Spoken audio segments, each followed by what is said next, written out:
अक्सर diabetic patient को या नॉर्मल व्यक्ति को भी पैदल चलने की यानी जॉगिंग या वॉकिंग करने की सलाह दी जाती है, एडवाइस दिया जाता है। आज के इस वीडियो में इसी टॉपिक से रिलेटेड हम कुछ बातों पर चर्चा करेंगे, जैसे फर्स्ट 30 मिनट्स यानी 30 मिनट पैदल चलने से कितनी कैलोरीज बर्न होती हैं। सेकंड, 30 मिनट पैदल चलने से कितना वेट लॉस होता है यानी कितना वजन कम होता है।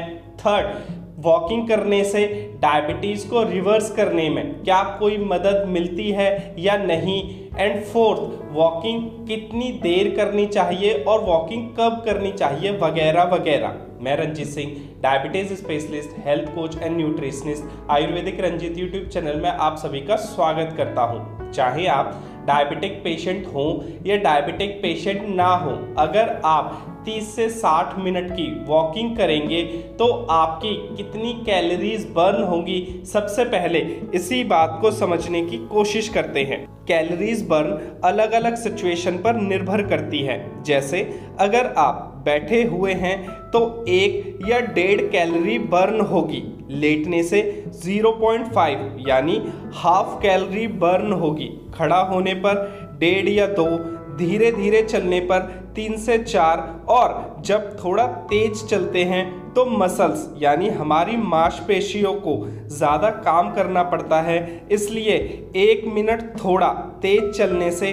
5 से 6 कैलोरीज बर्न होती हैं। अब सवाल ये आएगा कि थोड़ा तेज चलना मतलब क्या होता है। तो जब आप 10 से 12 मिनट में 1 किलोमीटर चलते हैं तो उसे थोड़ा तेज चलना या फिर मॉडरेट स्पीड कहते हैं। यहाँ से एक बात समझ आ गई कि 1 मिनट में 6 कैलोरीज बर्न होंगी। अगर आप रोज 30 मिनट पैदल चलें तो आपकी लगभग 180 से 200 कैलोरीज बर्न होंगी। ऐसे ही अगर 45 मिनट पैदल चलें तो उसमें 270 से 300 कैलोरीज बर्न होंगी और 60 मिनट माने 1 घंटा पैदल चलने से 360 से 400 के बीच में कैलोरीज बर्न होंगी। अब थोड़ा अपने शरीर के बारे में भी कुछ बातें समझ लेते हैं।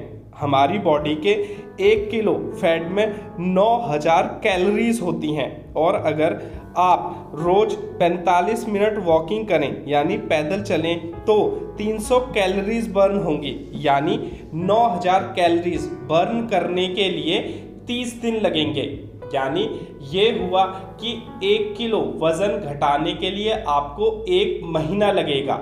अब आप सोचेंगे कि इतना समय लगता है, तो जी हाँ, यही रियल टाइम है। ऐसे ही वेट लॉस किया जाता है, इससे शरीर को कोई नुकसान भी नहीं होता। हाँ, आप एक बात और याद रखें सावधानी के तौर पर कि केवल और केवल एक्सरसाइज या वॉकिंग करने से फैट लॉस या वेट लॉस नहीं होता, इसमें डाइट की भी अहम भूमिका होती है। इसलिए आपको अपने भोजन में कैलोरीज का इंटेक कम करना ही पड़ेगा। इसे एक उदाहरण से समझते हैं। जैसे 1 कप चाय में 60 कैलोरीज या 1 रसगुल्ले में 300 कैलोरीज या 1 समोसे में 200 कैलोरीज होती हैं। माना आप 45 मिनट वॉकिंग करके आए यानी 300 कैलोरीज बर्न करके आए, पर घर पर आते ही 1 रसगुल्ला यानी 300 कैलोरीज या 2 समोसे यानी 400 कैलोरीज आपने कंज्यूम कर ली, यानी कैलोरीज इंटेक ज़्यादा हो गया। इसलिए चलने फिरने से लोगों का वज़न कम नहीं होता, क्योंकि वो कैलोरीज का इंटेक ज़्यादा करते हैं और कैलोरीज का एक्सपेंडिचर कम करते हैं। वज़न कम तब ही होगा जब आप कैलोरीज एक्सपेंडिचर ज़्यादा करें और कैलोरीज इंटेक कम करें। और ऐसा देखा गया है कि अगर आप 5 से 10% अपना वेट लॉस कर लें यानी अपना वज़न कम कर लें तो डायबिटीज़ को रिवर्स करने के चांसेस बहुत ज़्यादा बढ़ जाते हैं। 30 से 60 मिनट की वॉकिंग आप सुबह के समय करें तो बहुत अच्छा है, वरना आप शाम को कर सकते हैं या सुबह शाम दोनों समय मिलाकर कर सकते हैं।